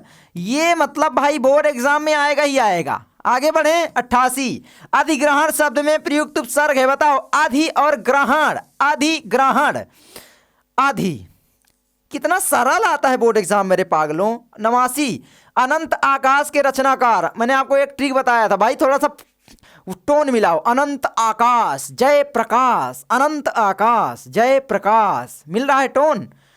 अगर नहीं मिल रहा है तो फिर कुछ नहीं कर सकते। अनंत आकाश जय प्रकाश। अच्छा चलो कोई दिक्कत नहीं, नहीं आ रहा है, अखरिया में सिटी वाला सा दिख रहा है, आपका कहारा पढ़ा दें तुमको। अब आएगा समझ में, बताओ अब आएगा कि नहीं आएगा? काश मिल रहा है, पूरा काश ही मिल रहा है। लो काश यहां पर भी मिल रहा है, काश में काश मिला देना, ठीक है। काश अनंत आकाश मुझे याद हो जाता। जय प्रकाश आ गए ना। आगे बढ़े। आपका यहाँ पर 90 नंबर आता है। सेवा सदन उपन्यास के लेखक हैं गोदान गबन, सेवा सदन निर्मला, किसके है भाई? जयशंकर प्रसाद का क्या है? ये उपन्यास है, बता देता हूं पूरा। जैसे कि आपका यहाँ पर पहला गोदान, दूसरा गबन, तीसरा सेवा सदन, है ना, सेवा सदन लिख लो। चौथा निर्मला, इसको मिटा देते हैं अभी, ठीक है, निर्मला, गोदान गबन सेवा निर्मलक, ठीक है। और यहाँ पर है, हो गया, इतना आप याद कर लो अभी इतने के लिए। ये क्या है? ये क्या है? उपन्यास है। लेखक कौन हो जाएंगे तुमको पता है? जयशंकर प्रसाद हो जाएंगे। जयशंकर प्रसाद जी किस युग के हैं? तो जयशंकर प्रसाद जी भाई शुक्ल युग के हैं। शुक्ल युग को इसीलिए इनके नाम से प्रसाद युग भी बोला जाता है, प्रसाद युग, है ना, प्रसाद युग, शुक्ल या प्रसाद युग, ठीक है। खत्म खत्म। लो आगे बढ़ें, आगे बढ़ें, कोई दिक्कत? यशपाल का मैंने आपको पीछे रचना बताई ही, उपन्यास एक, मुझे कमेंट करो झूठा, अरे नहीं बताऊंगा आगे। आगे क्या है मुझे बताओ, बोल ही दिया था। आगे बढ़ते हैं मेरे भाई। आगे हमारा आता है यहाँ पर 91, शुक्ल युग के नाटककार निम्नलिखित में से कौन नहीं है बताओ? शुक्ल युग के नाटककार यहाँ पर जयशंकर प्रसाद, रामकुमार वर्मा, हरिकृष्ण प्रेमी, भारतेंदु हरिश्चंद्र। लो हरिश्चंद्र तो भारतेंदु युग के हैं, अगर तुमको पता होता तो ये, अगर पता भी नहीं कोई दिक्कत ही नहीं थी, खत्म कहानी। 92 है आपका, निम्नलिखित में से कौन प्रसिद्ध यात्रा साहित्यकार हैं? मैंने बताया भाई यात्रा के लिए आएंगे तो मैं राहुल सक्सेना को लगाऊंगा चाहे जौन हो जाए। कहाँ है राहुल सक्सेना? देखो ये है, यात्रा बहुत करत रहे राहुल सक्सेना, बहुत घूमक्कड़ रहे भाई, ये लोग बहुत घूमते थे, यात्रा बहुत करते थे राहुल सक्सेना। आगे हमारा 93 रीतिकाल के वीर रस के प्रसिद्ध कवि हैं। रीतिकाल के वीर रस के प्रसिद्ध कवि किसको बोला जाता है? ओहो, देव। देव तो बताओ ना भाई, देव देव रीतिबद्ध शाखा के कवि हैं ये देव, ठीक है, ये भी याद रखना। गिलास देव, भवानी विलास, रस विलास, और कौन विलास, जौन जौन गिलास हुए सब रचना ही नहीं इनके आई, ठीक है, कोनो दिक्कत नहीं आए। तो यहाँ पर आपका हो जाएगा देव। तो ये देव के मेरे रचना आपको याद करने की ठीक बताइए। वीर रस के कवि पूछा है भूषण। भूषण को मैंने बताया बावनी के पीछे पड़े थे। किसके पीछे? बावनी, छत्रसाल बावनी के पीछे पड़े थे। ठीक बता दें आज इनकी रचना याद करने की। चलो तो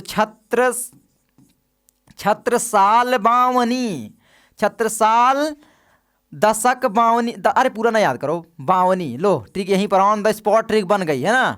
छत्रसाल बावनी के पीछे कौन पड़े भैया? भूषण पड़े। भूषण पड़े छत्रसाल बावनी। तो तुम्हारे लिए बहुत मेहनत करता हूँ भाई। मेरा जो है ये कैमरा बंद हो जाता है 30 मिनट में, साथ में फिर कार्ड भी फुल हो गई, बीच में बंद हो जाता है। तो अब चलो कोई दिक्कत नहीं है ना। छत्रसाल बावनी मैंने आपको बताया, छत्रसाल दशक और शिवा बावनी, मतलब बावनी आएगी इनकी रचनाओं में। तो ये भूषण की रचना है। अच्छा यहाँ पर एक चीज़ याद रखना, क्योंकि काव्यधारा भी पूछ लेता है। रीतिकाल में 3 काव्यधारा, रीति सिद्ध, रीति मुक्त और रीतिबद्ध। रीतिबद्ध यानी रीति के जो भी अलंकार ये सब नियम थे उसमें बंध कर काम किया जो भी कवि। तो यहाँ पर मैं आपको बस इतना पूछेगा कि रीतिबद्ध शाखा कवि कौन है, तो यहाँ पर मैं आपको बता देता हूँ कुछ। जैसे कि देखो मैं बार बार बताता हूँ कि आपका यहाँ पर घनानंद को छोड़ करके जैसे ये तीनों है ना, ये दोनों किस काव्यधारा के हैं? तो ये तुमको पता होना चाहिए, देव और भूषण है ना। देव का तो मैंने बताया ही, देव गिलास। गिलास से आपको याद आएगा भाई इनकी रचनाओं में आएगा विलास। ये मैंने ट्रिक बताया है ना, ट्रिक है ये, क्या है? ट्रिक है। अच्छा तो देव और भूषण ये किस काव्यधारक कवि हो जाएंगे? तो ये तुमको पता है कि भाई ये जो हैं रीतिबद्ध शाखा के कवि हैं। कौन से? रीतिबद्ध शाखा के कवि हो जाएंगे, है ना। अच्छा रीतिबद्ध शाखा के। और जो भूषण हैं इनको वीर रस कवि कहा जाता है। क्या कहा जाता है? वीर रस के कवि।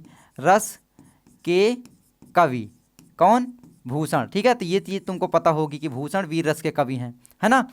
अब यहाँ पर एक चीज़ और याद रखना, जो घनानंद हैं, है ना, इनका मैं आपको बता देता हूँ। जो आपके घनानंद हैं, ये घनानंद ये आपके रीति मुक्त काव्यधारक कवि। क्या? रीति मुक्त। अच्छा रीति मुक्त काव्यधारक कवि कौन कौन से हो जाते हैं? काव्यधारा। तो यहाँ पर रीति मुक्त काव्यधारक कवि कौन कौन से हो जाएंगे मेरे भाई? बताओ रीति मुक्त काव्यधारक कवि कौन कौन से हो जाएंगे? मैंने आपको हमेशा बताया घनानंद, बोधा, आलम, ठाकुर। कौन कौन से? बोधा, आलम, ठाकुर, इतना आपको याद करना है। और रीति सिद्ध में, ठीक है, ठाकुर। यहाँ पर थोड़ा सा गलती हुई है, ठाकुर, ठीक है, ये हो गया। अब रीति सिद्ध में बोले तो रीति सिद्ध में आपके केवल एक ही कवि आ जाते हैं, बिहारी। कौन से हैं? रीति सिद्ध। रीति सिद्ध, ठीक है, हो गया, खत्म। आपका रीतिकाल पूरा मैंने खत्म करवा दिया।